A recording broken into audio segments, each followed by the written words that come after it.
Well, good morning. We are back, and hopefully, let me just make sure that we can actually check ourselves. It should say to us that we are on the air somewhere. Is live now. Yes, there we go. That should tell us, and we can keep an eye on things. Sorry that we still have not got the perfect picture. It's getting better each day, but we'll soon have it down to a very respectable level in the not too distant future. So there we are. And the old man wandered in, Stuart Dolby, who co-hosts our Wednesday show, which is also our energy expert and does a thing called Energy Matters. So he's going to come and chat, and we can ask him what the latest is, particularly since the headlines this morning are all about shock horror inflation.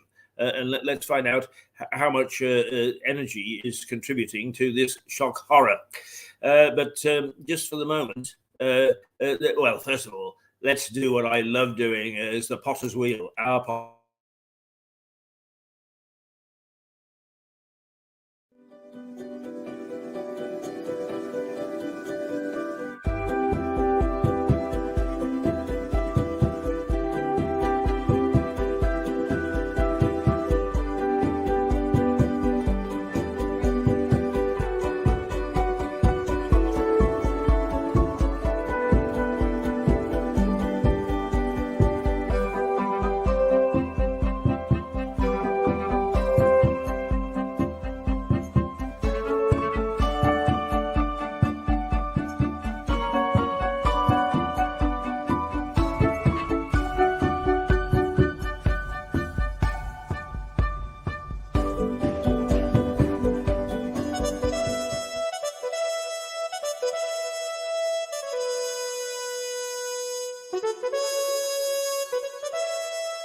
Right, so here we are on the 17th day of the 6th month, which is June, of the 2022, which is the year.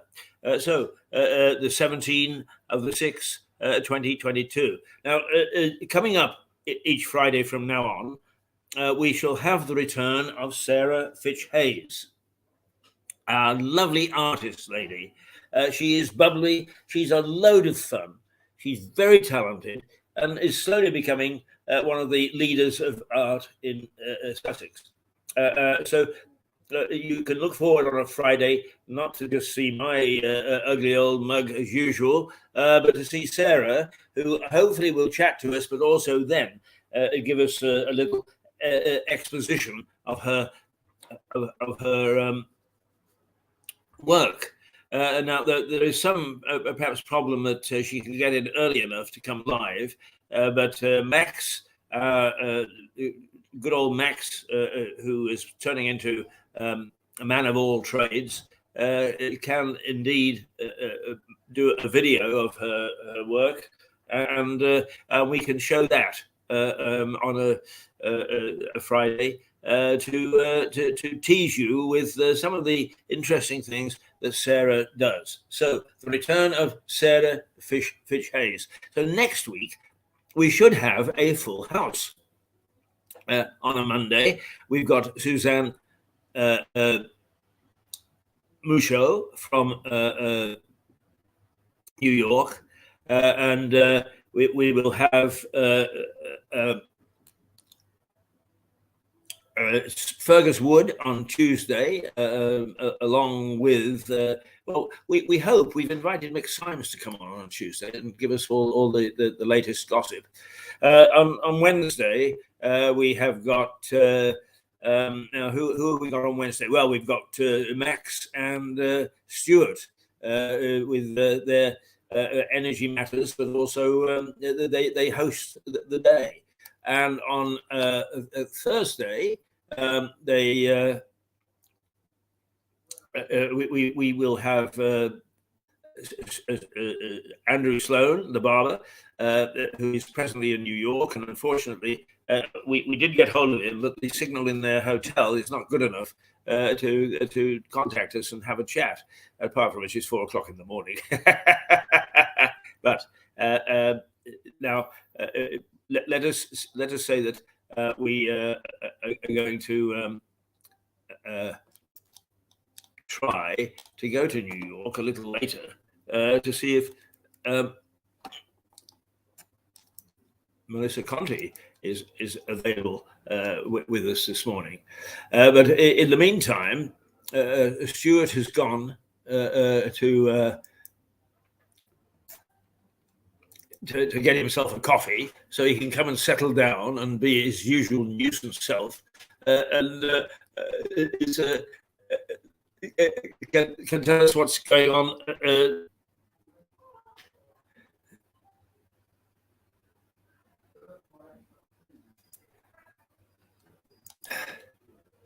You can tell us what's going on in the energy field, because it's a worry to everybody with inflation, and energy is the driving factor. So we'll get the latest from the horse's mouth, as it were. So let's hope that perhaps we might get Melissa on with us this morning. Who knows?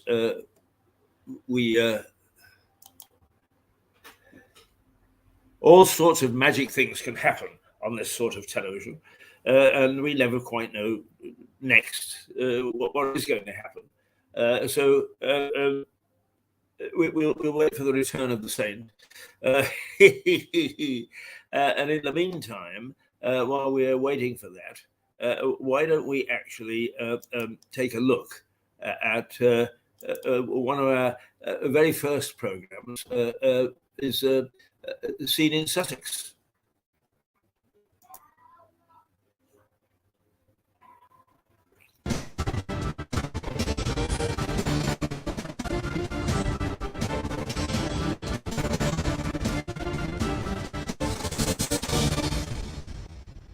Hi, this is Keith Hayes.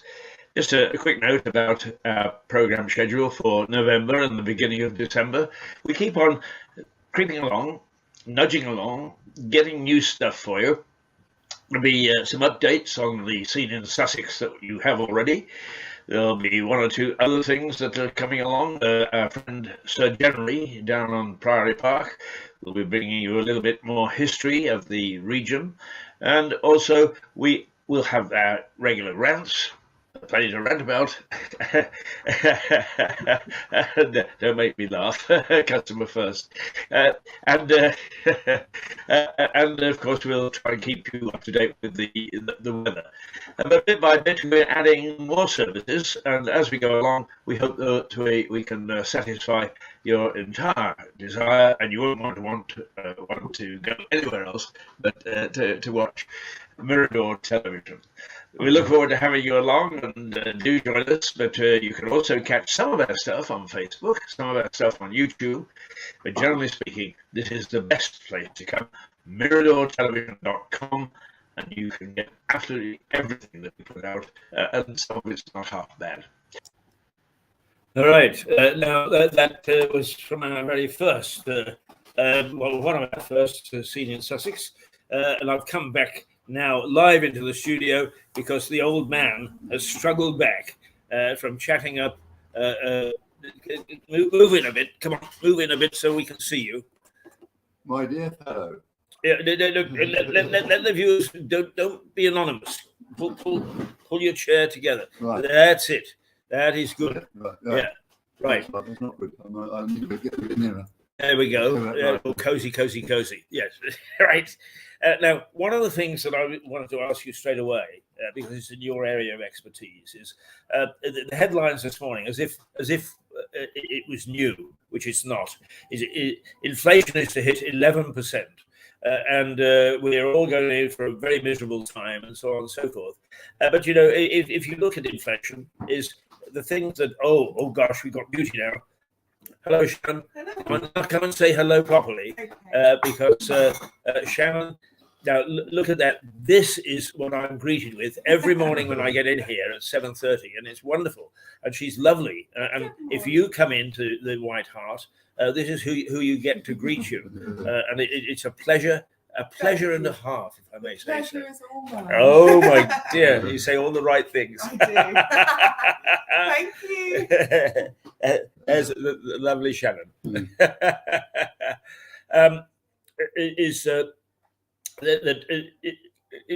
things that are stoking inflation is said to be partly the energy costs. But the energy costs you've been pointing out, it's almost a 6-month saga with you pointing out that the energy costs are going to rise and they're actually going to be difficult to control. Now, are you surprised that we're hitting possibly 11% inflation with what's happening in the energy sector? No, I'm not surprised. I mean, I think the inflation is caused by people spending an awful lot of money. Now, for example, all the petrol thing is, do you know what the tax is on petrol, on a litre of petrol? About 80%, is it? 46%. 46%. Yeah. That means the government needs a few bob. So that's why, apart from inflation, is the government is actually looking at ways of raising a few bob so they can blow it on huge salaries and parties and things.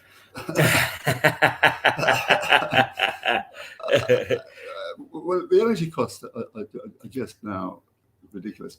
The fact is that there has been a problem of global supply, and also this has been exacerbated by the Ukraine thing, with old Putin playing his bloody tricks and making and the prices gone up. Now, 2 days ago, I came in here and said, have you heard the news that the gas price has gone up overnight by 30% to £2 a therm? Well, when this thing started, it was 30p a therm, and it's going to go. And so that kind of price reflects on our household bills, because the companies, their field, have to put their prices up. Okay. Now, and what happened recently, of course, was that Rishi Sunak said that we are, just because after all the companies went bust, the government didn't know what to do about the crisis. First, they said they were going to actually abolish that. Second, that they were going to actually abolish the green levies, which would actually, reduce the price. Or then they would have a contract for difference. You know what that is, don't you? A contract of difference? Yeah. No, explain it. What a contract of difference Contract is. of difference is where the government and the companies come to an agreement about a certain price. Yeah. Right. If the price goes above what's agreed, the government has to pay the difference. Ah, right. If it goes below the price, the company has to pay the difference. Now, that thing has worked terribly well about renewable energy. If we take a wind farm, for example, the government agrees with the company, this is the cost of building the wind farm. Yeah? Yeah. And the cost goes up and up and up, but it doesn't go down. So the government has to find more money, whereas if it had gone down, the company would have to find more money. Right. But it doesn't go down because it always needs. Anyway, they didn't do that either. So the next little laugh that it got up to, we won't call it a scam, but let's call it a laugh. Otherwise, if I call it a scam, I'll get sued. Anyway, Rishi, our absolutely wonderful Chancellor, Rishi Sunak, is giving more money away, £650 to every poor household. Where anybody on pension credit or on benefits will get £650. But each household in the country will get £400. If he's got 2 homes, he'll get £800. If he's got 3, he'll get £1,200, and so it goes on. How is this going to be delivered, by the way? Well, it's going to be given away. Yeah. But right? I mean, how will it appear just on your pension? They send you. They put it in your bank account. Ah. Yeah. I mean, I got, for example, there was another one, wasn't there, earlier on, where he said, well, we're going to give you 150 quid, right? Yeah. Well, I thought I don't qualify because I'm not poor and I'm not on benefits. Anyway, I get this thing. I said, you come in groups A to D. I say, was that because my surname is Dorby? And they said, no, it's just a category. I said, what are you bloody well talking about? Anyway, they gave me, like, the winter fuel allowance. Right. I get that. Yes. Well, it seems to me it's unfair because I don't actually need the money, where somebody poor person does. Yeah. So I tried to give the winter fuel allowance back. Yeah, They won't take it. I've had that. Our good friend Graham Adicott in London has had the same thing. As he says, he's making enough money. He doesn't need these things, but can he give it back? No, he can't. Well, I couldn't give back this 150 quid. So I went down to Ladbrokes and put it on a horse.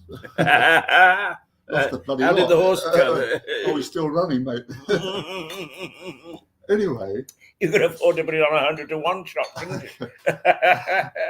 Well, I said, well, is the Queen going to turn up? And I might put it on one of her horses. Anyway, I'm a royalist, you see. Anyway, so I said, this is ridiculous. This is like Peter paying Paul, right? They give it to Peter, and then he has to pay it to Paul. Right, so Peter is the consumer, right? And Paul is the energy company. So the government gives it to the consumers, and the consumers strictly gave it to the energy companies because their price is going to go up by £800 on October the 1st. Right. And then you get into it, I say, well, it's 3,000 quid, and that's fuel pool. Now, this morning, I got a letter from my supplier, EDF. And I, in fact, was just about to phone them myself. Because I went to my smart meter and it said that energy costs of electricity and gas for this year is £453. And I thought, that doesn't sound much. And I looked at the letter in the bill, and they said that your bill between the end of March and the end of June is £641. So I said, what? Yeah. I had actually, in previous conversations with EDF, I said, look, I'll set my limit at 250 because I know the bloody thing's going to go up, and we'll see how we get on. So anyway, I'd given them 750, so I got £100 back. Fine. But I contended it should have been a damn sight more. I mean, if it's 453 for 6 months, and I'm getting back 641, something wrong there. Yeah.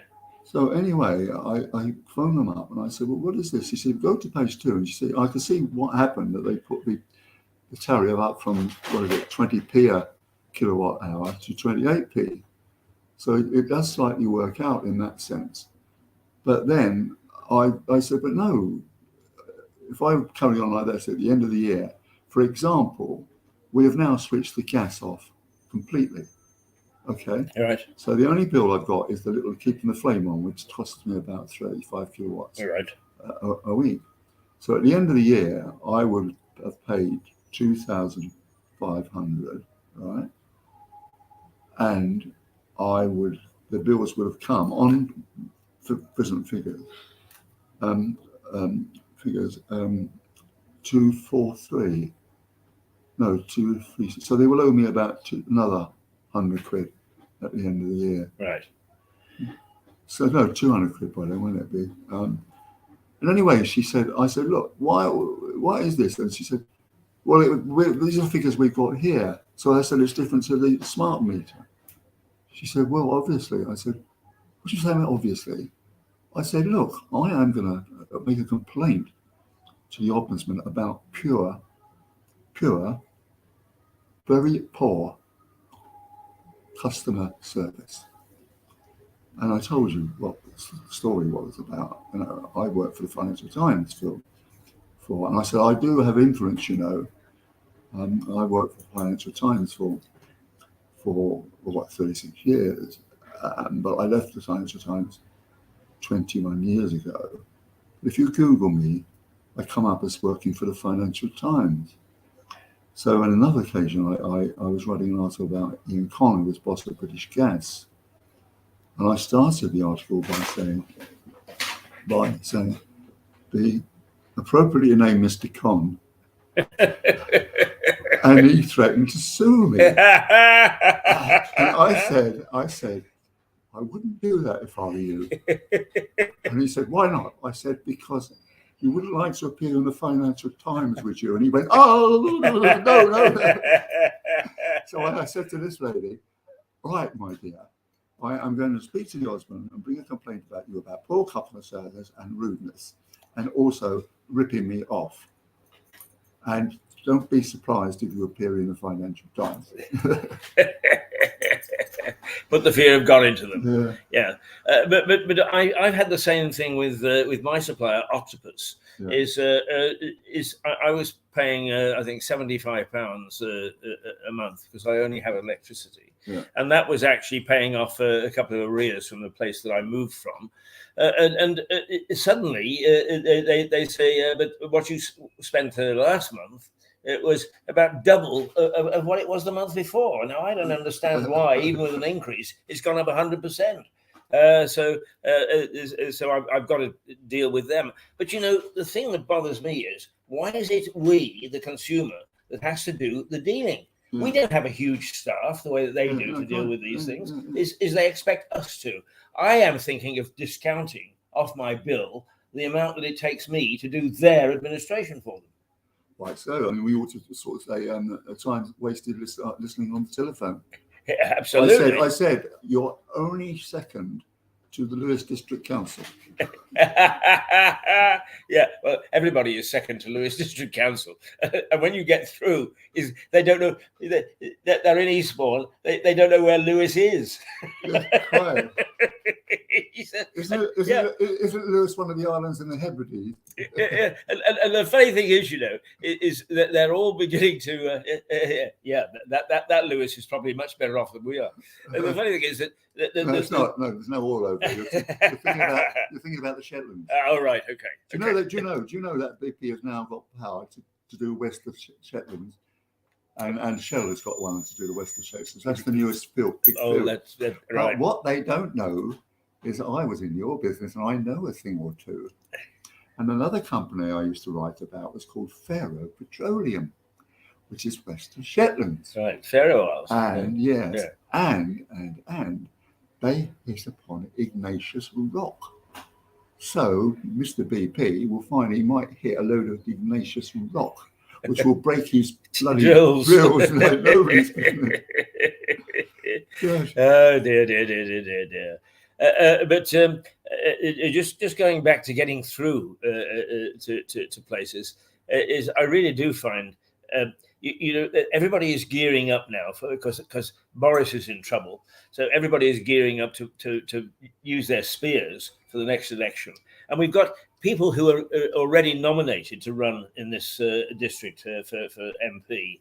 The seat held by Maria Caulfield at the moment and they keep on sort of talking about the magnificent success of Lewis District Council and how they've merged it and so on and so forth. It's a complete and utter disaster. Well, I can't think of anything that any council has done more to disaster than merge with Eastbourne and then move the whole administrative thing to Eastbourne. It is, for Lewis, it has done us no service whatsoever, and here they boast about it. And people will say, oh yeah, well look, they did that, didn't they? Those are the people that don't need to go down to Southover. I actually got the accounts from somebody whose name better be held, and Eastbourne is absolutely bloody skin. Yes, they are. They're broke. Surprisingly, because they put our council tax out whacking rate, didn't they? Yes. We got some money in bloody Lewis, and Eastbourne is bloody plundering it. Well, look at this thing, right? In Southover, right? When they move over, they had to keep some people in Southover, in Lewis, right? Because otherwise, the pensions, people who realise that 40% of council tax goes to pay the pensions of previous employees of the council. Right. And if the all the old pensioners were moved over to Eastbourne, then they wouldn't have the pension anymore. Their pension would disappear. So we've got some people somewhere, because if you walk past Southover House now, there's no way that that you can get in. No, well, it's going to be an arts centre or something. Something like that is, yeah. We got arts centres coming out of our ears. Yeah. I mean, well, now, if I may say so, there is one really, really nice little art centre. It really is a beautiful little art centre in the old Star Brewery, and you know something about that. Well, I'm a patron of the art. So. Well, tell us about it then. Well, I'm a friend of Nita, and in the early days, I helped get hold of the leasehold. Nita is the lady that is the curator. Yeah, right. Okay. And she, I was able to help her out with a deposit for the lease, and it's thriving. It's absolutely thriving under her guidance. And another thing that's come up is she wanted to do what's called there is going to be a river festival in September. And this is not quite what it sounds, because it's all wrapped up in the atrocious behaviour of Southern Water and other water companies in their polluting our rivers and so forth. So she asked, have a good social message. She asked me if I would actually sponsor a river exhibition in the gallery, because this would actually, a lot of people will go and see it and perhaps buy paintings, which is nice for the artist. It would actually bring to the surface, or bring to people's awareness, of how serious the problem is. There's going to be other things. It's going to be a festival. Right. And it's on in September, and do tune into it if you can. Yes. Will you actually do anything on the river? Well, I do. No, well, I mean, this festival, will it include things on the river as opposed I'm not quite sure what the agenda is, but yeah, I'm sure there are some other events and so on and so forth. I've often thought, and tell me if this is a stupid thought, in various places that I've lived have had festivals, particularly at Christmas, on the water. The one I think of particularly is in Vancouver, British Columbia, where all the private yacht owners follow the government's lead, and the ferries are lit up with bands on board, and they do a parade around the harbour. I mean, thousands and thousands of people flock down to the seashore to watch this, and they play carols and music and so on and so forth. It's absolutely brilliant.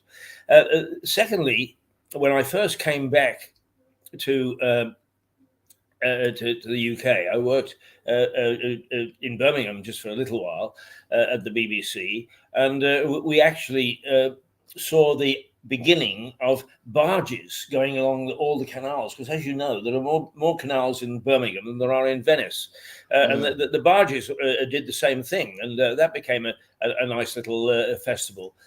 Do you think there might be room for a similar festival, say from Lewis or even, let's say, Barkham? Barkham, down to Seaford or down to New Haven, if you could persuade some people to light up their ships, because there are a number of light craft all the way along, and there's a decent marina, isn't there, at Piddinghoe, as I recall. That would be rather a nice festival. And would it fit in with your water festival? Well, I don't know. I'm not really. I'm only sponsoring one aspect of it, but I mean, we could do, I suppose. I don't. But remember 2000, when we were flooded because of bloody Balcombe out, and I think was it somebody. The story was that I think it was one of the towns. What's the town out there beginning with you? Uckfield. Uckfield. Uckfield. Yeah. Apparently, they thought they were going to be flooded off, so they opened the bloody gates, and it came down on us. There were three things, wasn't there? The rain was coming off the hills and so forth. Yeah, and so right. on. Yeah, and that's when we were. It's the perfect storm, wasn't it? Yes. Yeah. But I mean, the thing about the Ouse, it's tidal, and there's quite a good drop. And that's about 25 feet, I think. Yeah, I mean, actually, it's very tidal, isn't it? I mean, Yeah. there is a riptide that goes under the bridges in Lewis, and you just have to be careful you don't get caught at that very moment. Well, not as much as our old stamping ground up in Northern Ireland. Portaferry. Portaferry. Does that ring a bell? It does indeed. Yeah, Portaferry, and what's across the Strangford. Strangford. Yes. Strangford Lock. Strangford Lock is like a bottle. Yeah. And I used to live in there for a while I was working for the Financial Times. Well, I was playing hooky actually. I was AWOL, but I was taking out fishing boats, and I had to stop when I realised the people on them were warders from the prison, and the RA were going to chase me like no one's business. Anyway, it's another story. But trying to get that boat back in against the tendonite like river, and so what you had to do was go in a zebra to get across. So you went. So Strangford was there, so you had to go right about a long way away, so that the thing would drift you back into and it was enormous fun. And then there was a festival when all the young people had to swim across. And some of them weren't really up to it. They went drifting. I would think it was quite dangerous to swim across there. Yeah. It was very good. They'd either be sucked into Strangford Lock or sent out to sea. Yeah. We've got Melissa joining us. Good morning, Melissa. Good morning, Keith. Good morning, Stuart. How are you? I'm pretty good, thank you. Yeah. And how are we in New York this morning? Everything's great. No complaints here. I'm having coffee, so I'm happy. Right. And is it hot? Yes, it's hot. Oh, is it hot here? You mean temperature here or my coffee? We meant the temperature, but we'll ask about your coffee as well. Coffee's hot. Yeah, they reckon it's going to be 31 degrees today, and then it's going to piss down with rain all over the weekend. That's typical British weather, you know. Can't have sun. You can't have sun unless there's a bit of rain attached. Right. Well, we're going to have some thunderstorms. We're starting to get into a tropical pattern where it's very hot, and then in the afternoon it rains. Well, you need the rains, you see, to break up the don't you? Break up the heat sort of thing. Just put your glass of scotch out to get pure water in. Now, I have a question about New York because we have Suzanne Musho on a Monday and we have you on a Friday. Two very beautiful ladies. Are all the ladies in New York beautiful? No, of course they're not. Don't be daft. Shut up. It depends if they're commuting or not. If they're commuting, I wouldn't speak with them. No, there's some I would say so. You have a certain standard, especially if you work in the city. Although I got to tell you, since COVID, everybody's wearing their pajamas, it seems. Is that right? Yeah. Actually, I'm trying to transition out of that. Yeah, I saw a lady on the bus the other day who was still wearing her slippers. Yes, I've seen it. Yourself, Melissa, but we're both wearing pajama bottoms. Nobody can I knew it. I knew it. Now, seriously, Melissa, because particularly since we've got Stuart here, it is the Fed yesterday boosted its interest rates by 3 points. And now you're first of all, you and I met because we were working on a business program, Morning Business Report. Correct. Coast to coast PBS program in the States. But you also have now moved on to Templeton Trust, which is a financial institution. So you're an expert in this area. I hadn't realized, and the report on the BBC when this was announced was that America has got raging inflation. Can I get you to comment, first of all, on the point rise by the Fed? And secondly, has America got raging inflation? The Federal Reserve did on Wednesday raise the rates by 75 basis points. They have it's very difficult, that they're going to have to do something, because yes, inflation is absolutely out of control. I think it's, what is it, almost at 6% now. It's not sustainable. People aren't getting raises of 6%. I mean, maybe their raises are 2%. So, so what's going to end up happening is they're looking at a very deep recession that's going to take a long time to get out of. We're in a bear market. That might take a while to get to that trough area where we can, break out of it. But this is definitely the time to hunker down. Well, that's what we're facing. We're facing stagflation on the same basis as 2008, where there's no growth and there is inflation going on. And, so that's stagflation. The economy, it means the economy is not moving at all. Right. But let me ask you this, Melissa, it does seem to me that the central banks worldwide have been very slow to react to what seemed, there were signposts saying we're heading into an inflationary period. Am I right, or am I being naive in thinking No, that I think you're absolutely right. There's pent-up demand from COVID. Hello, it makes sense. Now everybody's going out and buying. So demand is high, certainly. Interest rates, I'm going to harken back a few years now. I'm going to get on my high horse, so get ready, guys. We had a president that kept encouraging, well, I'm not going to say encourage, I'm going to say, battering our Federal Reserve chairman to lower rates, to juice the economy so that it would look good during his election period, right before COVID. So you had interest rates close to zero. For what reason? For what reason? The economy was doing okay, but we had to lower the rates because somebody's adjustable rate mortgages were maybe a little too high on his buildings. Okay, a man who will remain nameless, and so interest rates were practically at zero. Why? There's no reason for that. It was just to juice the economy so it would look good for the election, make Wall Street happy temporarily. Okay, then now we got a housing boom going on as a result, right? That was what started the housing boom, correct? Yep. Yes, correct. But the thing about interest rates are the only tool they've got. If you put interest up high, people. But they didn't need to. They didn't need to raise. They didn't need to use that tool, Stuart. The economy was okay here in the States. Yeah. But lower the rates. You've got problems now. Now you've got issues with fixed income investors. You've got pensions are going to have a problem. They're going to have to get into riskier and riskier investments to get the return they need. Seniors who are saving money. All of a sudden, the savings rate went from 3.5 to 0 or to 0.1. Why? There was no reason for that.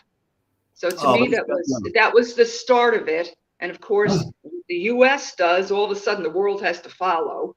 And now we've got COVID. All right. So you have COVID, very low interest rates.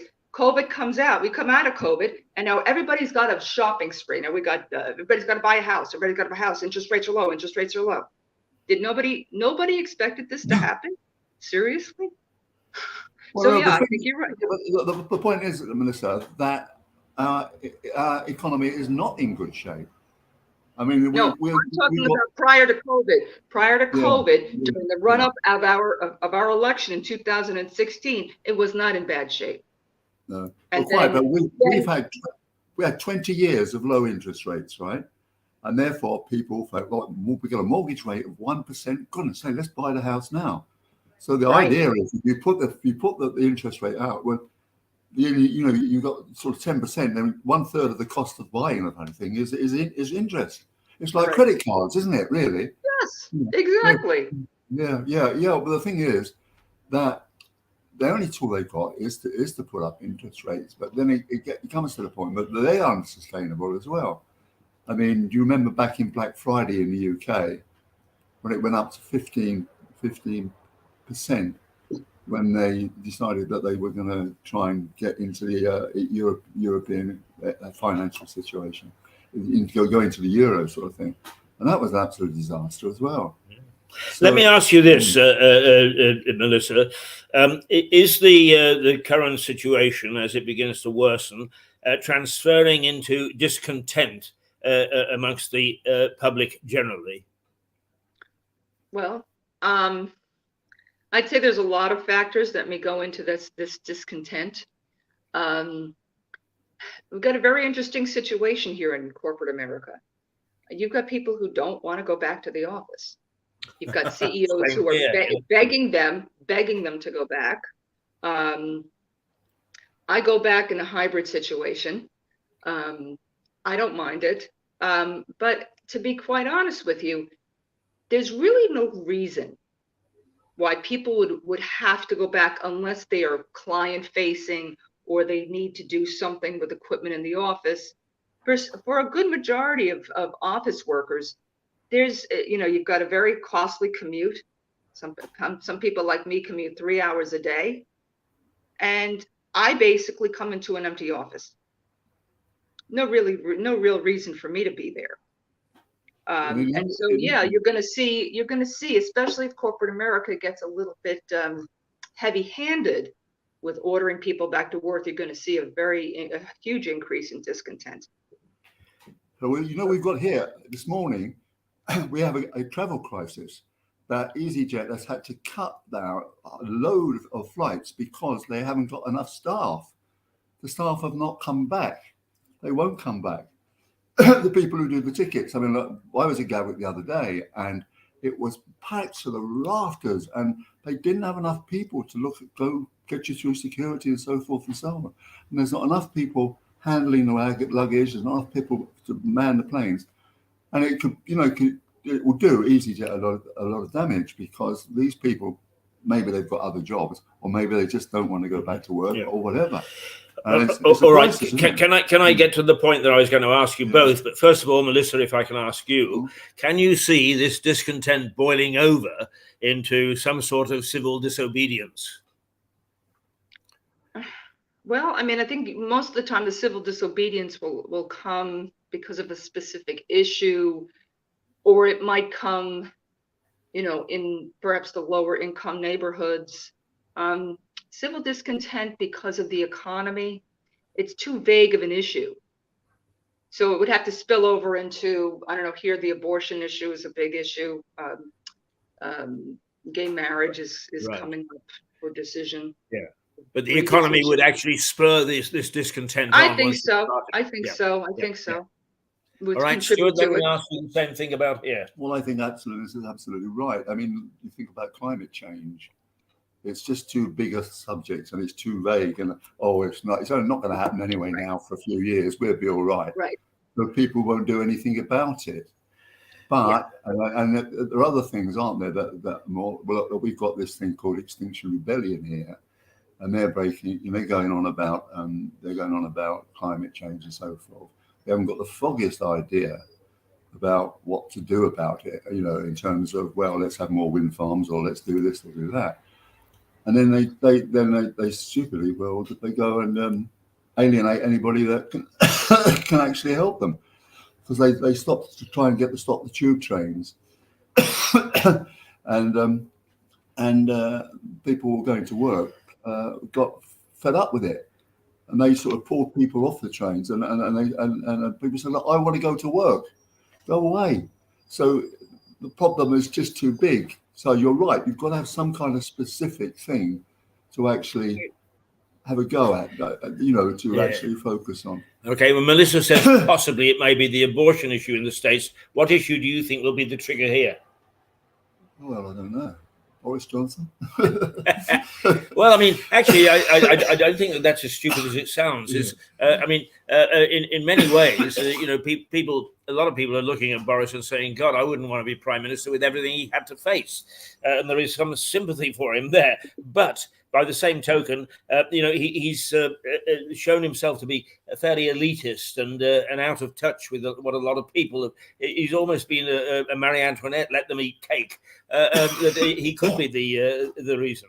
I'll tell you what, you two are just absolutely brightening my morning with your repartee. I would just want to take us down to what I call our potter's wheel, the Grange Park, for a minute. Catch your breath and be ready for another bout in just half a second.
Well, we're back. I'm not sure whether we've lost Melissa for a moment.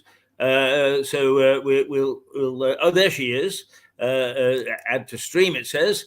So there you are. You may come up twice. One of the things we have to worry about here is we get an echo when this happens, and I don't know why it happens. Let me try to something technically. Hang just 1 second. All right. What have I done, Keith? I'm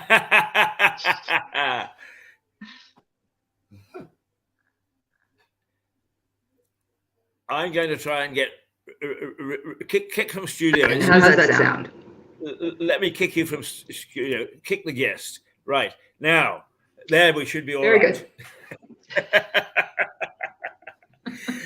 Okay. I love having antagonists as well as being protagonists in the studio because it makes it lots of fun.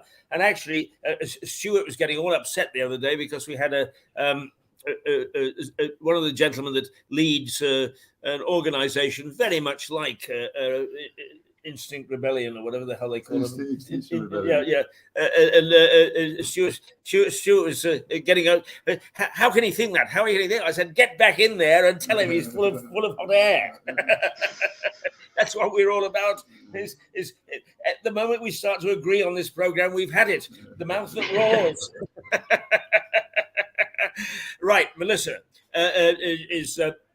we had a lovely session with Suzanne the other day, and I asked her what she thought were the key issues in American life at the moment. So let us ask you the same thing and get a feel for what's happening in America.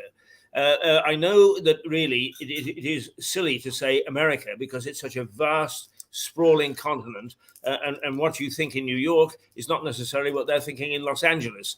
But generally speaking, as best you can reflect it, what are the key issues in the United States at the moment? Well, we're going into summer season, so I would say gas prices are a big problem. We're not used to inexpensive petrol here. You're looking over $5 a gallon. That's just shocking to us. And a lot of people have big, huge cars. They've got the SUVs. Everything here in America is big, by the way, because it's a big country. It's a big land. I was recently in the UK, and I was just always commenting on how cute everything is. The roads are so cute. It's just so adorable. But here, I can just interrupt because our motoring correspondent Rupert Lloyd Thomas drove his smart car. Those tiny little cars, 4,000 miles across Canada. From Toronto, I think it was, to Sydney on the west coast of Canada.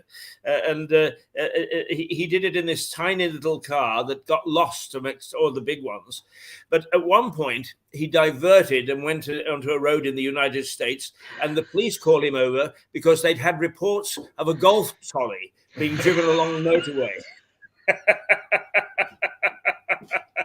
Yeah, it's unusual. We do have smart cars here. It's just unusual because I have a sedan, a normal sedan, but it would be a large sedan although I have to say I'm starting to see a lot of SUVs in the UK. It's starting to infect, and then you've got parking spaces where they don't fit into the parking spaces. They can't pull in all the way because the cars they're too big in the UK. The thing is that there is a tremendous thing to go all electric, which I don't think is possible myself. But you see that the electric car has got a lithium-ion battery, which doesn't have great density, so it can't get very far. So unless we get more charging points, there is what's known, and also you see they take an age to actually charge up. I mean, at least an hour. So we've got in the UK, we've got what's known as garage rage. Not road rage, garage rage. Right, because not everybody has a garage to put the car in to charge the car. Yeah, but actually, the other interesting thing is, it is entirely possible, in fact, probable, that the national grid cannot meet the demand. I happen to know this because I write about this, as you know, And one of the companies I write about is called AFC, and it's got off-grid charging. And so for things like lorries or buses, they can go in, nip out, and then go out again. And they've got into a boat. They're going to actually do it for boats as well. And in France has got a aeroplane which goes on lithium batteries. Can you believe it? Wow. But That's surprising. Let's give me, you see, Elon Musk has taken has jumped a bridge, jumped ahead of the hydrogen car by bringing in the electric car, right? I am a fan of hydrogen cars because I'm a fan of hydrogen economy. Because again, now I've got a small holiday home in Shetland Islands, and we go up there for a holiday that we used to. My wife died now, but up there was a little garage. Well, he had two 6 kilowatt turbines, okay, and they produced what's known as green net. Well, he would put the wind blows a lot of times, 50% in the Shetlands, windiest place in the UK. So when it is excessive wind, he puts it into an electrolyzer and then back through a fuel cell and puts the and gets the hydrogen into canisters. And he's got what he said. This is 10 years ago. That this is the first licensed hydrogen car in the UK. Would you like to drive it? I said, that would be nice. And I said, how far would it get me? He said, it'll get you down to Lerwick, which is the capital of the Shetlands. And it's 55 miles away. I said, I'd love to do that, but how would I get back? And he said, that's the problem. It was a chicken and egg situation. There were no hydrogen cars because there were no fueling stations. There were no fueling situations because there were no hydrogen cars. That's beginning to change now, particularly because of these off-grid possibilities. Well, I think here in the States, you're seeing so many people with Teslas. Yes. So as a result, there are more and more charging stations. Correct. So they'll have them at supermarket strip malls where you charge your car and you go in and you shop. Maybe you shop a half an hour and you come back, your car is charged. So that's the whole thing, because you can't go 3,000 miles without recharging, can you? Correct. I mean, if you would need to get to Edinburgh, you would need a sort of charging point in Birmingham, another one in the Scotch borders. Yeah, and you could probably make it with 3 charging stations, but God knows which would re-rate to be at the charging points. Well, with the SUVs, they still have to gas up. It's just the charging takes a long time. Well, certainly longer than pumping gas, but yeah. But tell me this, Melissa, because I'm the old romantic, of course, is the sort of gas station that you saw in the movie, Fried Green Tomatoes, I think it was. A wonderful movie, in my opinion, macabre though it was a little bit. I always imagined thousands and thousands of those still scattered across America. You would come around a corner, or you'd be going across a prairie, and suddenly you would come to a little gas station, almost a hand pump. Just the very basics. Do they still exist, or are they turning with the times and becoming all things to all people? I think you'll find them in some of the rural areas, which can be a pleasant experience. Especially people are friendly and things of that nature. Now everything's impersonal. You put your card in at the gas pump and that's it. You never speak to anybody. But they're rare. I would say they're rare. But yeah, you'd have to go out into the rural parts of America and the South. Not up here in the North. You're really not going to find that. Everything is standardized up there into all things for all people. Yeah. Yes. Stuart, you don't drive anymore either, but you do get out and about a bit more than I do. Have we still got those sort of rural gas stations in existence? I have no idea. No. You see, we don't know our own countries. I know that there's only 8 charging points in Lewis. I told you that story, didn't I? Yes. I went to, I don't know whether Melissa will be interested in hearing this, but it's unbelievable. We've got here, Greens dominate the district council, and 2 years ago, I went to a sustainability meeting, and they said, we are going to have zero carbon emission by 2030, or abolished by 2030. And I said, how are you going to do that? They said, we're going to put in electric charging points and plant some trees. Okay, I said, really good, right, that's marvelous. 2 years later, they did an update, and it said, oh, we're looking at the possibility of putting electric charging points. So I asked them, I said, well, do you know how many public charging points there are in this town? He said, no. I said, there are eight for a town or for a district of 100,000 people. I should say you've been a bit late in this whole process. And they're incredibly incompetent. 2 years and they haven't done anything about it. Well, there you go. They're too busy actually strutting in front of the cameras, telling us what they're doing about social housing. And in fact, there's another misnomer. There was a little thing in the paper this weekend, is 179 homes for social housing. But when they actually broke it down, it was about 5 new ones, and all the others were either refurbished or to be done, or somewhere in the planning department, or even some of them in the imagination of the local councillors who are standing for I think I am against democracy. All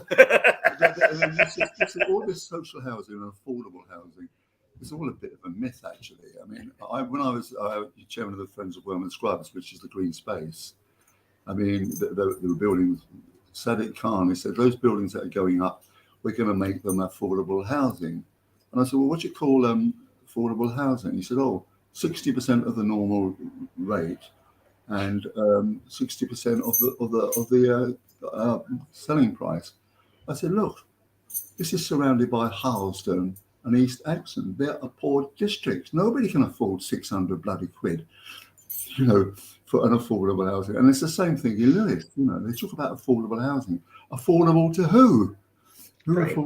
This is crazy. Yeah, I saw some of the prices on the windows, the real estate offices in Lewis.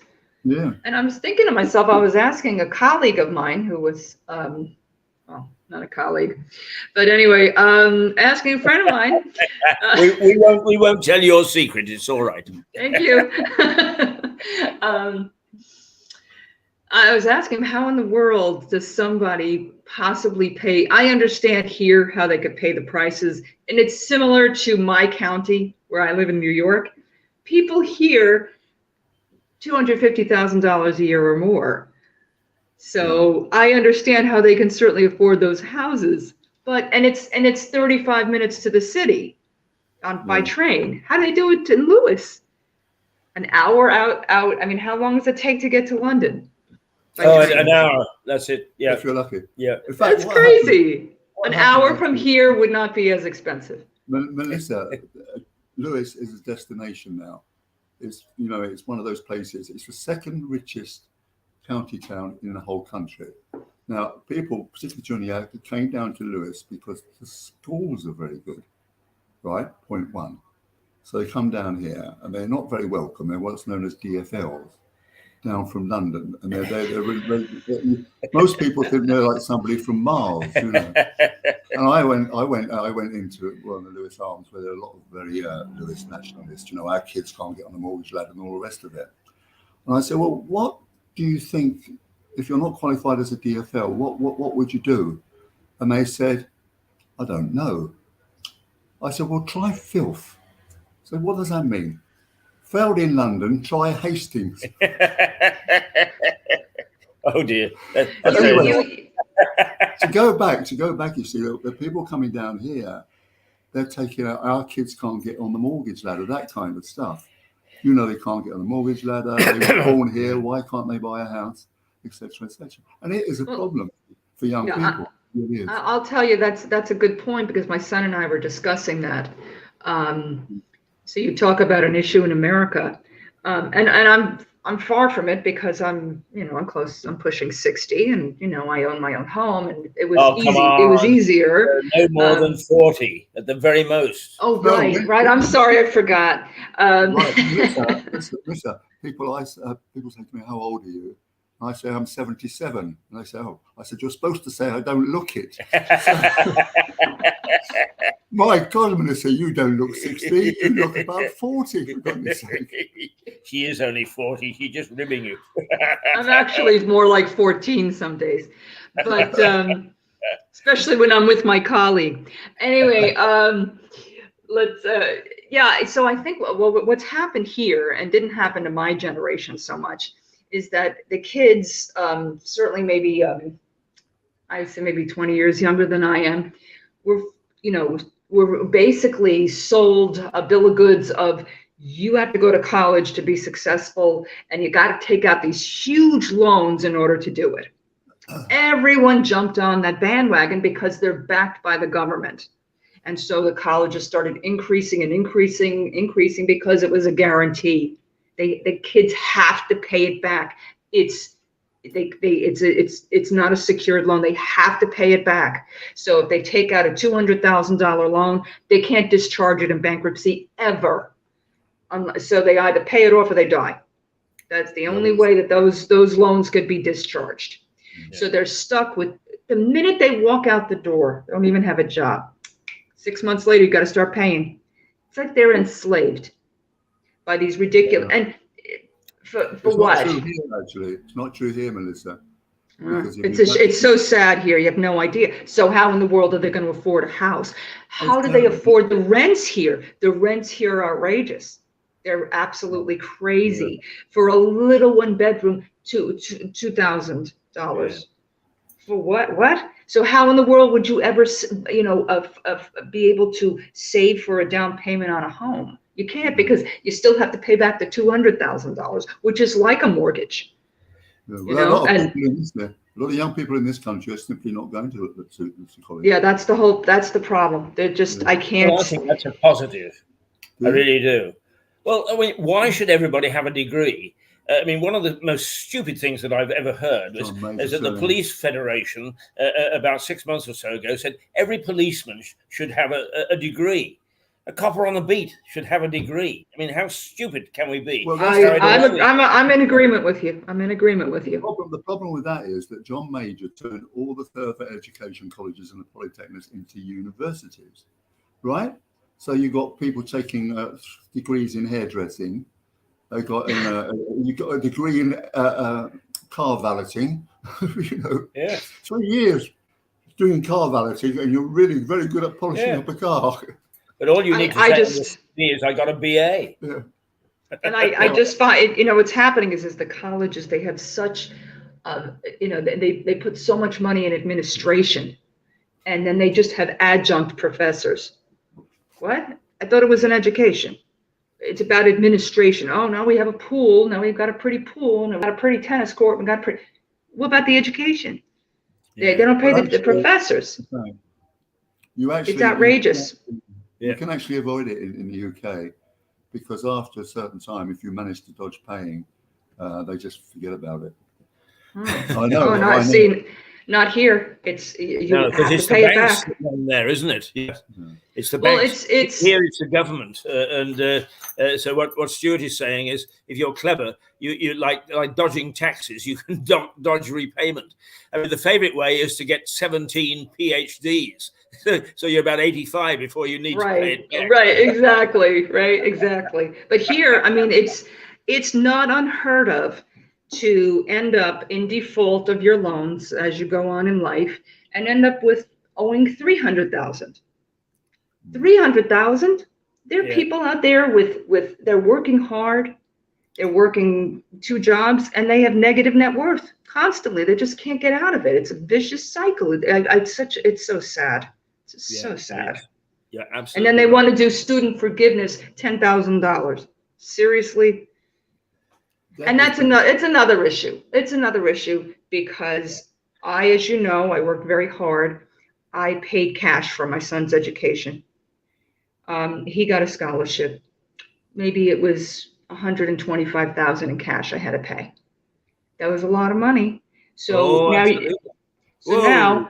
now you're gonna, because I saved for 17 years, and I scrimped and saved as a single mother for 17 years, but we did it, and I'm happy that I did it. But now people want forgiveness for their loans. I'm like, okay, do I get a tax rebate?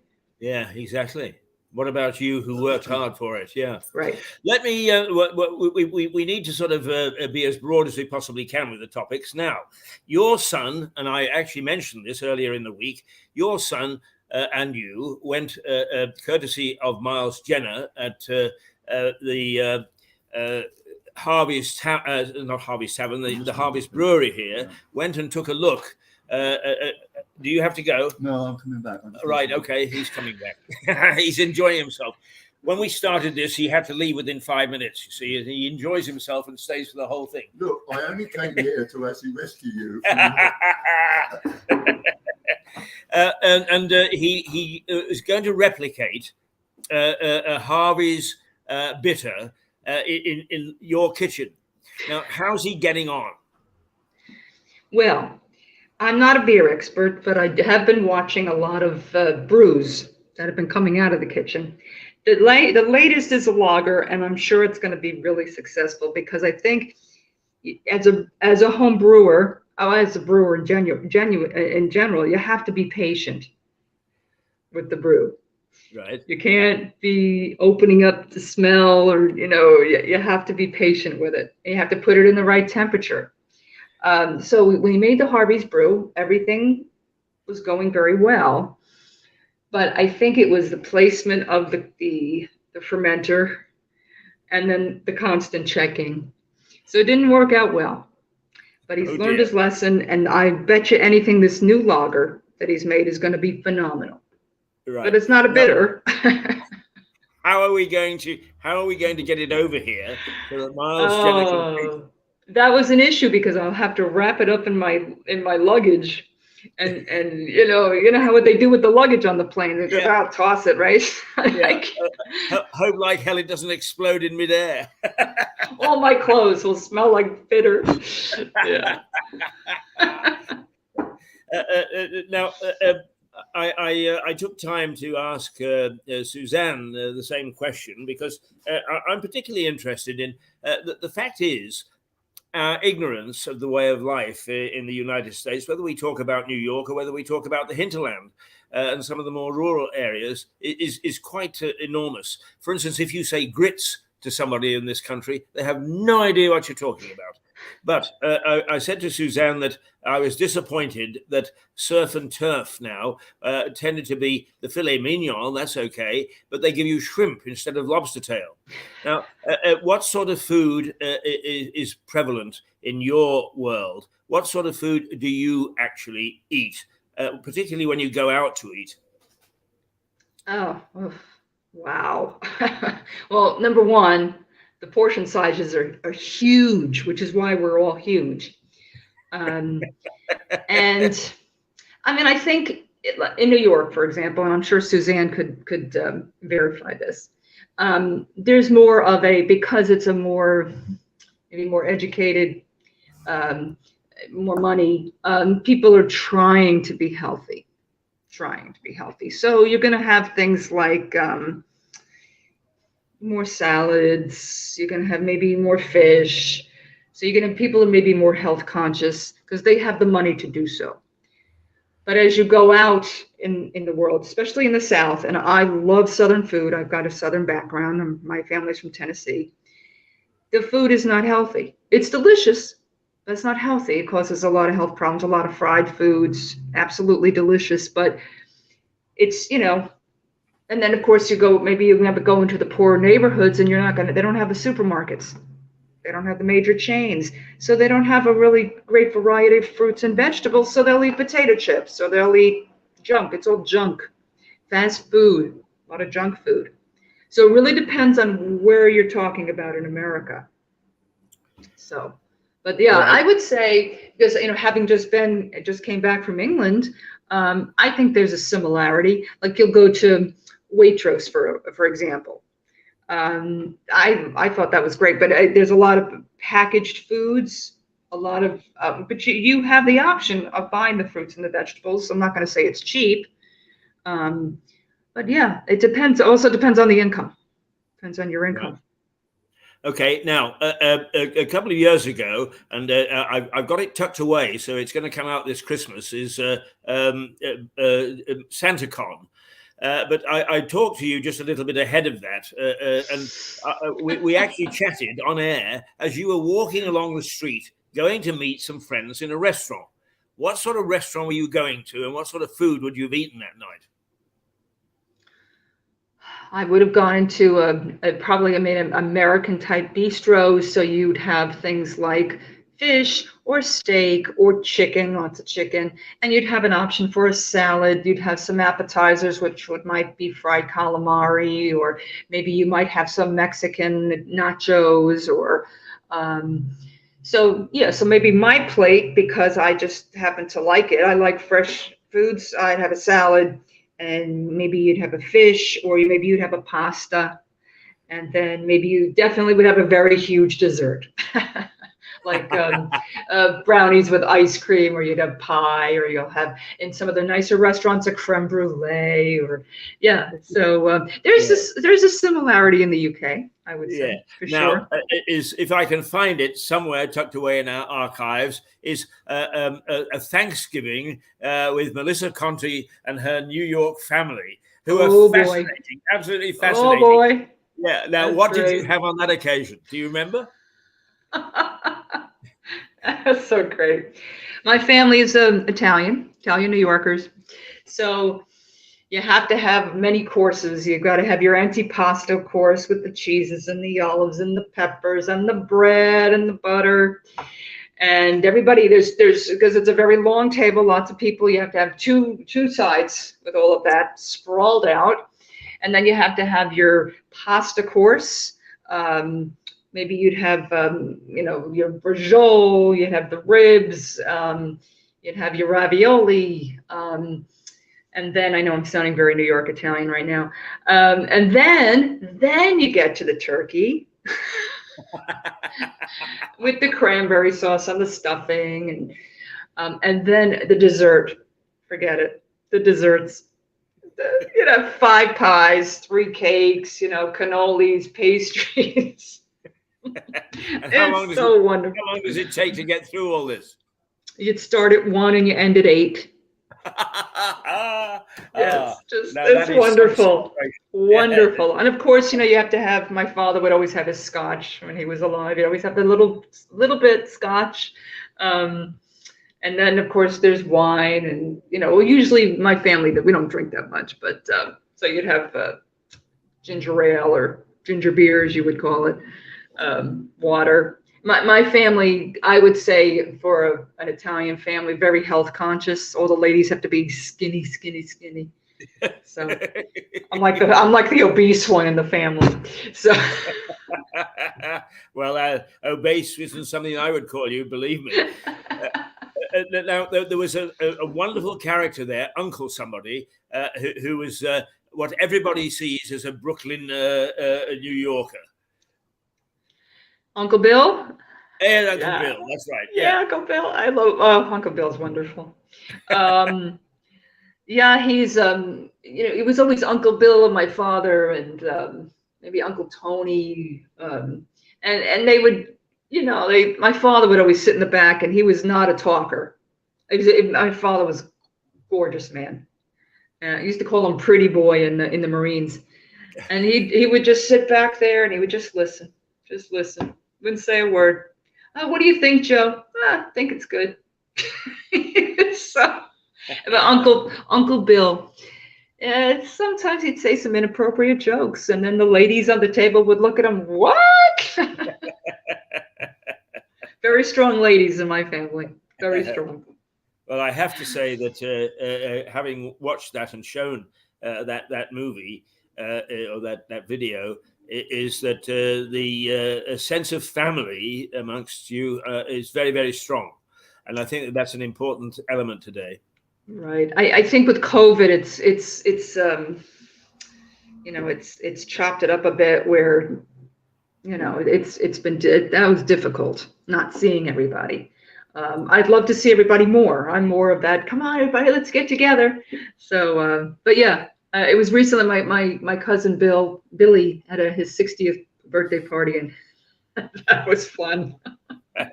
Okay, now each Friday, I'm going to ask you a food question. So make Okay. sure that whether it's a sandwich you take to work, something you cook at home, or if you go to a restaurant or a hotel or whatever, is make sure that you've got something to tell us. Because it's just like language, as Churchill said, two great nations divided by a common language is two great nations also divided by common foods. Because what we call a roast on Sunday, it bears no resemblance to a roast on Sunday in the United States. So I'd like to get a reflection from you of the sort of thing that you're eating in a week, because it would be quite different for us, and I think quite interesting. I mean, one of the simple things is you get a hot dog on a corner out of one of these little trolley things, and you've tasted nothing like it here at all. The hot dog in America is absolutely wonderful, quite different to what we get here. So that's the sort of reflection I'd like to get from you each week.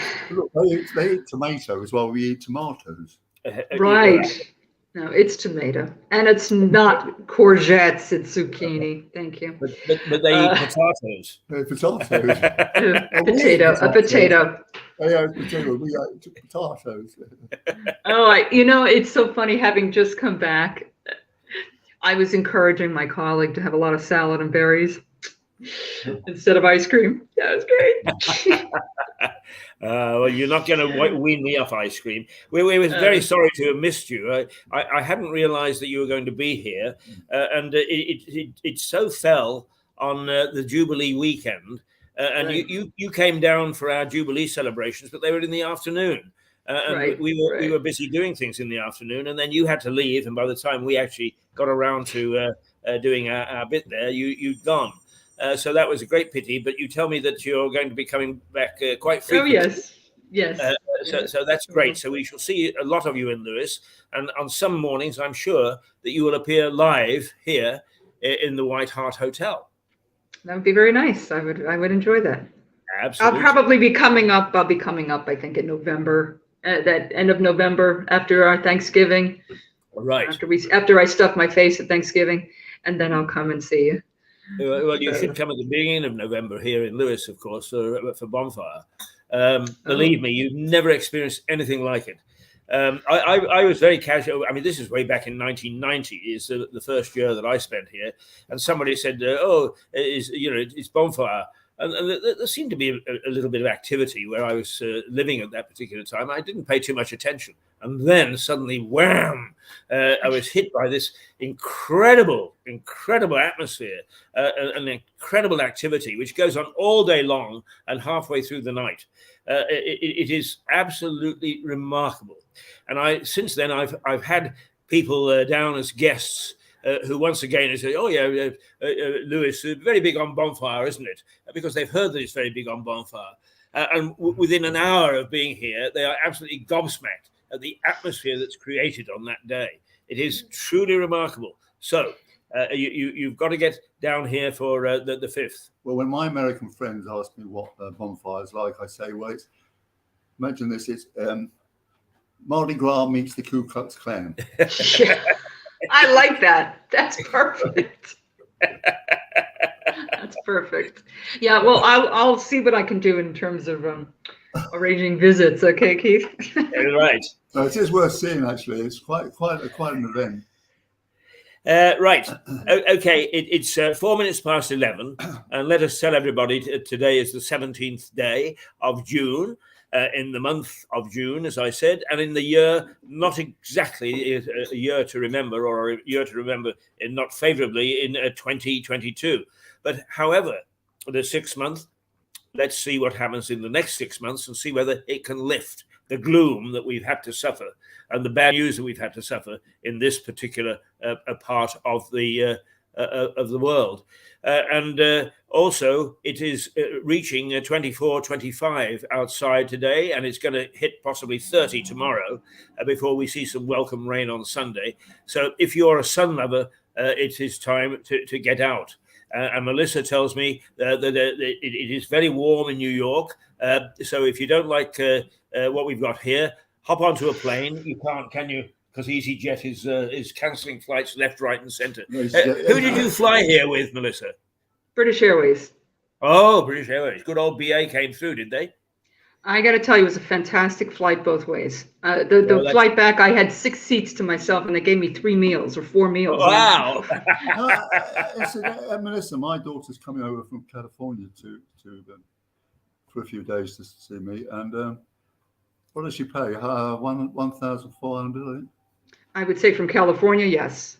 Yeah. Yes. That's dollars. Dollars, yeah. Dollars. Right. Dollars, yeah. Yeah, it's expensive. I sent her £1,000. I said I can't manage anymore. Right, Melissa, how are you for time? Can you stay with us for a few more minutes? Maybe 5 more minutes, and then I have to get ready for work. Let's just go down to the park again. And when you see this in Lewis, take a look at the mansion, because that mansion is what the poor people had in their day. The Newtons, who related to Isaac Newton, he of the apple falling from the tree, were the Republicans. They supported Cromwell, but this is how they lived.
Now, that mansion in the background there, Melissa, it's known as Southover Grange. It was built from the ruins of the priory, which, can you move along a little bit, Sunshine, so we can see your face? Yeah. No, I can't.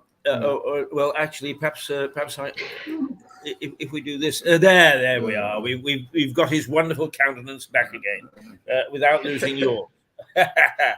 And the Newtons scavenged the rocks from the monastery here, or the priory, which was pulled down by Henry VIII at the dissolution of the monasteries, and they built that wonderful mansion. And they were staunchly Puritan, staunchly Republican, and that house was the target for a royalist armed force leaving Chichester, which is along the coast, during the American Civil War. And there's a little army left here, and they clashed at Haywards Heath. Most people don't think that Haywards Heath existed in those days, because it's now a big train centre.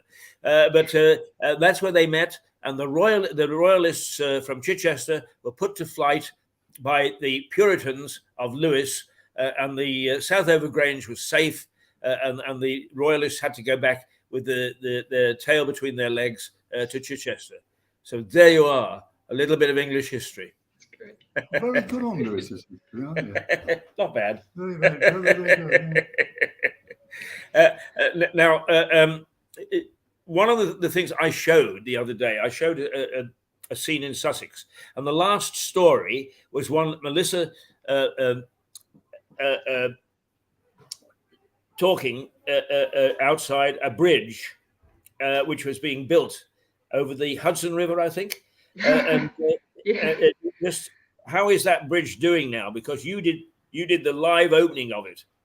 Yes, it's well, It says the Mario M. Cuomo Bridge, but I still call it the Tappan Zee Bridge. Mario Cuomo and I just didn't get along too well when I was a reporter. So we got that impression from the report. yeah. So yeah, it's really beautiful. It's a beautiful bridge built by Mario's son Andrew, who is no longer our governor. He had to resign in disgrace, and it really is beautiful. Lights up in the night. It's large, very easy to get across. But what I'm starting to notice is that the tolls are increasing slowly because somebody has to pay for the bridge. You know, Mario Cuomo didn't pay for the bridge. So yeah, it started people, and then of course, you know, you've got rampant inflation. And so yeah, let's just keep increasing the prices. Yeah, whatever. The one thing I remember is that you started off to get to the center of the bridge and had to turn back because you're not very good at heights. But apparently, it is a huge height above the river. Yes, because it has to allow all kinds of cargo ships to go through up and down the Hudson River, which goes up all the way up to the northern New York State. Right. Well, it's a little trickle of a stream at that point. But this is actually where the farthest point is, right around where I live. So actually, I can see the bridge from where I'm sitting right now. Oh, right. Yeah. Well, now look at the rafters above my head and above Stuart's head, because those rafters also were above the head of Thomas Paine, and of course, one of Thomas Paine's great inventions was the single-span bridge. Fascinating. I did not know that. Yes, and wow. It was inspired by his time in America. I mean, the greatest example of it was actually built in Britain, but it was inspired in America because the bridges had supports. But in the winter, of course, the ice and debris came down and would knock the supports out from under the bridge. So eventually, I'm not sure whether he had, because he was very well connected in those days, whether there were others involved, but they invented the single-span bridge so that water could flow freely underneath without knocking the bloody bridge down.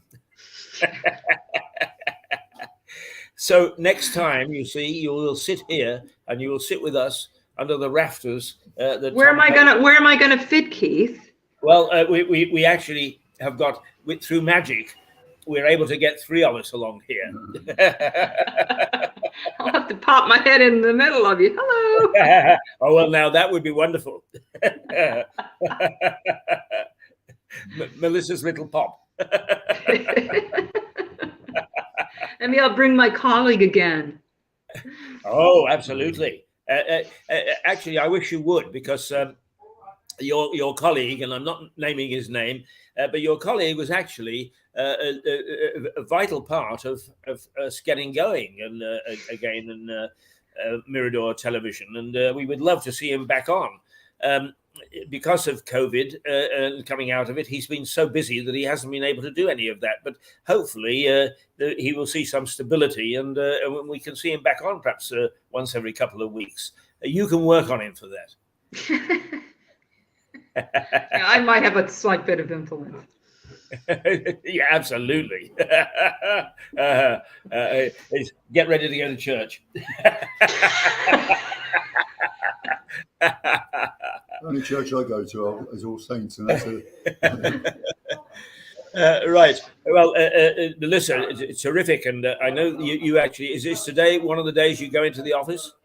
I'm going to go into the office today. It's nice and quiet. I'm going by myself. There's nobody there. Right, but you commute, so you have to get down to a train station. Correct. So how far is the train station away? I walk. So I don't have to use my car. So it's maybe a 25-minute walk. I go to the coffee shop. I go walk around the park and behind the train station, and then I come back. And so it's a nice little production. It's pleasant. Yeah. It's very pleasant. Yes. So what time do you leave home? I'm going to be leaving home in about half an hour. Right. Which is what? 6:30? Yeah. So 15 minutes to 7, and then I'll probably get there around maybe 7:15 and just relax, and then hop on the train at 7:45 and get there by about 8:30. Right. So. Super. All right. Well, we will see you next week. All right. And is Connor your son? And one of the programs was Connor and the Contessa. And it was difficult to tell who was the Contessa and who was Connor because he got very upset when Melissa said, now put this here. Certainly not, Mother. He knew what he was doing and he was going to do it. Yeah, he's an excellent cook. He really is an excellent cook. I am not. I'm got some not. great programs that we're digging out to show with you and Connor. So you're very prevalent, even though it's only once a week that you're appearing with us here in the morning. There's plenty of us to show of you, and people are getting used to you again. So it's terrific to see you. If you anytime that you think that you've got something to tell us, because the new structure of this, which is working very well, is it's very flexible.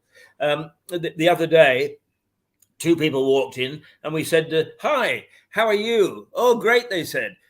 Will you come on television? We said, yes, they said. And one was from the United States, although they were married, but and the lady was from New Zealand. And we had a very informative chat, didn't we? In fact, they even brought us a beer, as I recall. He was a very interesting man. Apparently he was in the Navy, and also then he was involved in Reagan's Star Wars project. And when we got talking about Ukraine and the rest of it, he said, look, if he lets off a nuclear bomb, as Putin, you can bet your bottom dollar it will be shot down before you can blink. Because there's so much hardware up there, so many things that Reagan put up in the atmosphere. Yes, absolutely. So very, it certainly wouldn't reach us. It wouldn't reach us, and we would come back tenfold. So it wouldn't really be to his advantage. Yes, that is deterrence, you see. And I go around talking to people, Yes. friends, my children, and the rest of it. I believe in deterrence. It's worked for 70 years. Yes. Because, you know, the way that things went, particularly with the Reagan years, that if Putin would put a rat anywhere near, it wouldn't even get past the Isle of Wight, you know. Wouldn't be a problem. Yeah, I mean, Russia. You two are so keen on the intelligence services and the information you give you. This is an intelligence service that hasn't got the nous to zip a body bag up once they've murdered somebody. I'll tell you one last thing. Come back, James Bond. All is forgiven. I'll tell you one last thing about Star Wars. But apparently Reagan pulled in when Gorbachev, not Gorbachev. Yeah, was it called? No, it was the other one. I said, "What are the Yeltsin? What have the Russians got that we haven't got?" So well, they got loads more tanks than we have. And then what about them? Their tanks haven't been working too well, as you've noticed. Yeah. And then how many you spent together? Got much more than we have. And what about Argentina? Oh, much more. He said, "Well, what have we got?" And the answer was, "We got more money." He said, "Right, okay, we're going to put some things up there." Right. Yeah. Well, I have to tell you that a friend of mine in Moscow is a retired commander of a nuclear sub. And I won't tell you the conversations we had because it'll scare the hell out of you. But I will tell you the one thing that they have got that is much better than us, and that is vodka. Yeah. Because we had vodka for breakfast, we had vodka for lunch, and we had vodka for supper. Yeah. We better let you go, Melissa. Once you start to get into talking with us about booze, is you could be here all day. So after the vodka, you said to your friend, "Oh, it's about time we got drunk." Oh, try to get a Russian drunk. Now they've got us. That is very, very difficult. Well, it was wonderful speaking with you, gentlemen. Good to see you again, Stuart. Good to see you, Keith. Yeah. And we'll talk next week. Indeed, we will. We look forward to it. Yeah. Have a good day. Yeah. Bye. Bye. Aren't you glad you stuck around? I suppose so, but I'll get the belly shut. He's going to get getting hell for enjoying himself. Glad to have you here this morning, Stuart. Yeah, okay. It's made it a good morning, an interesting morning. He always asks tough questions, and normally we get tough answers. But now it may be Wednesday before we see you again. I'll tell you what it is. Our relationship is this: I supply the jokes, and you laugh. That's right. Yeah, actually, he's got a string at the back. Good stuff. Thanks, Stuart. Okay. Now, where are we? Goodness gracious me, we're through to 11:20. Let's just possibly finish off this scene in Sussex and see what we were saying and doing 3-4 years ago. Toodle pip, and glad to talk to you, and see you later.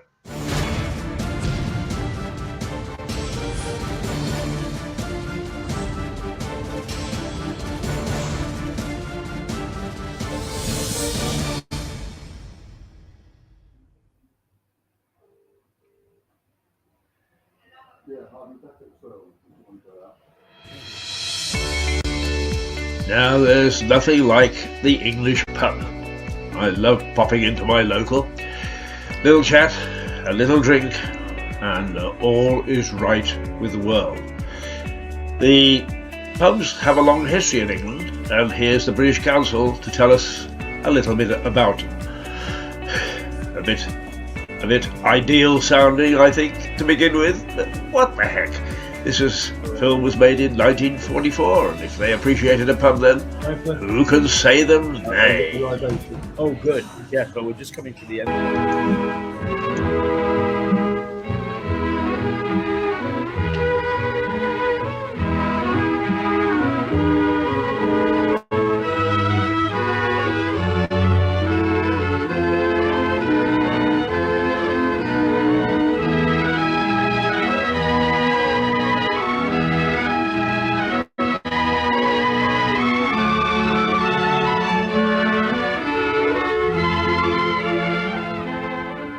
Flanked by the church, the rectory, and the people's homes, stands the inn.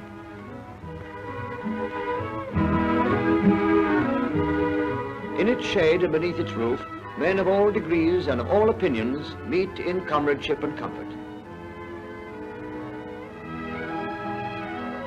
Side by side with the monastic inns grew the royal inns, which were used by the king's servants when travelling in the Middle Ages.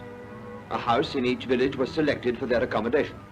These too in time became commercial inns under such ancient signs as the Crown. Later, the inn yard was used by the postboy as a link between villages and hamlets. The mails in turn were carried by stagecoach further afield, and today much of our civilization can be traced back to these earlier forms of communication which centered round the inn.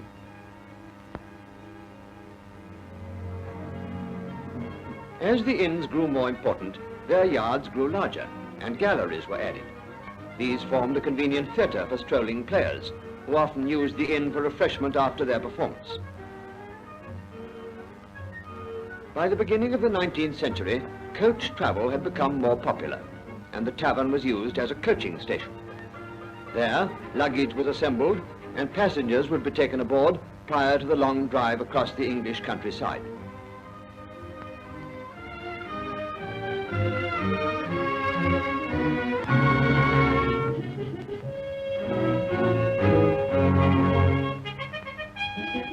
Mail coaches built for speed used the inns as halts, where fresh teams of horses were changed in a matter of seconds. Today, beneath the sign of the old coach and horses, you'll find bicycles. While on the road, cars pass old toll gates, where once fees were collected for the upkeep of the main road. When the railway brought speed to industrial England, it also brought the new railway taverns. You'll also find the inn on the banks of the English waterways, our oldest transport routes. The cargoes which float past have changed with the centuries. Sail has given way to steam and the petrol motor. The inn signs themselves reflect a great variety of topical humour, interests, sports and history. The load of mischief, a dig at the nagging wife.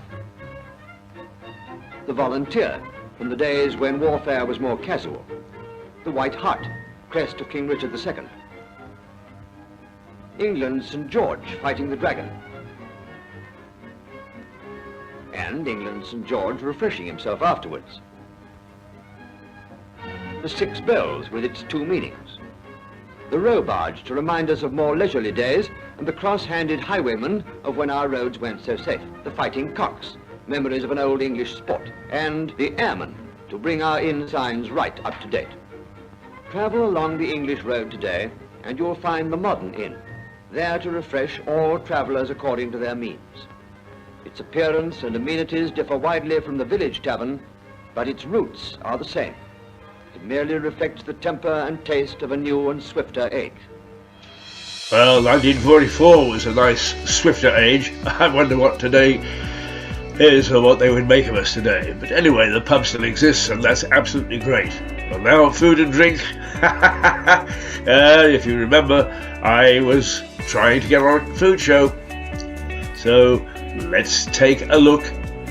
I managed to get most of my food out of the way, but then it was time for dessert. So, did we need good fruit and veg for the dessert? Did we need pumpkins? Not a bit of it.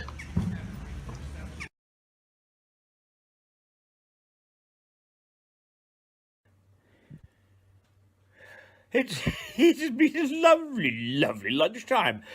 Here I got home and I thought, from church, and I thought, gosh, it's got another miserable old Sunday lunch all on my own. But no, I got Keith in, I got doppelganger Keith in, and we went into the kitchen, and we have taken every step along the way to make absolutely sure that we provided a first-class meal fit for, well, if not a king, at least fit to go on television and help you to create your own lunch in a style similar to this one. Really, this is... oh, I have not enjoyed a Sunday lunch as much in a long time with or without people.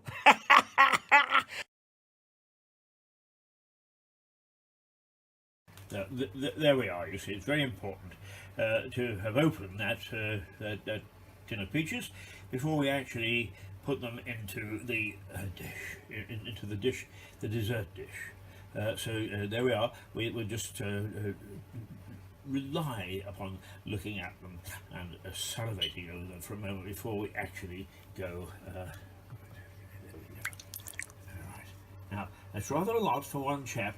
But remember that we didn't have any wine with lunch, so we've got to make up for that. We've got to compensate for that. So we do that with a few extra peaches.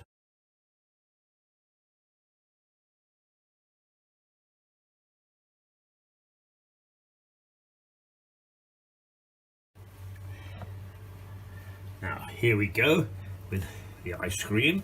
You see how important it is to have a proper scoop. Yes, there. See.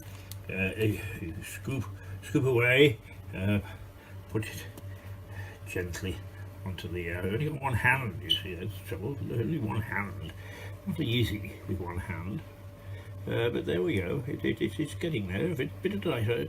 Actually, if it's a little sticky, it means that the ice cream is good, the ice cream is ripe, it is ready for use. There we go, right, the first scoop of ice cream, but we're going to have 2 scoops today. I sometimes have 3 if I'm feeling, but that fish was so good and so filling that I think I'd better just rely upon 2 scoops today. Well, they're very large scoops, but we'll just 2. Just 2. There. And there is a way.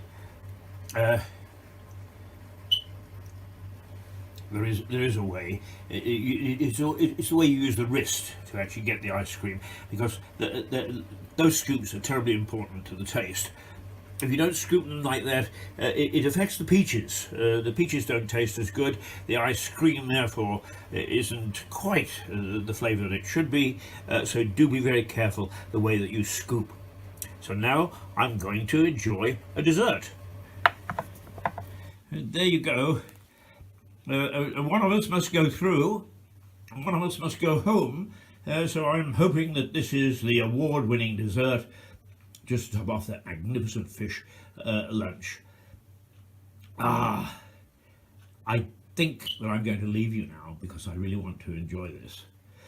So Let me just say goodbye properly. So that's enough of that. He said, saying goodbye.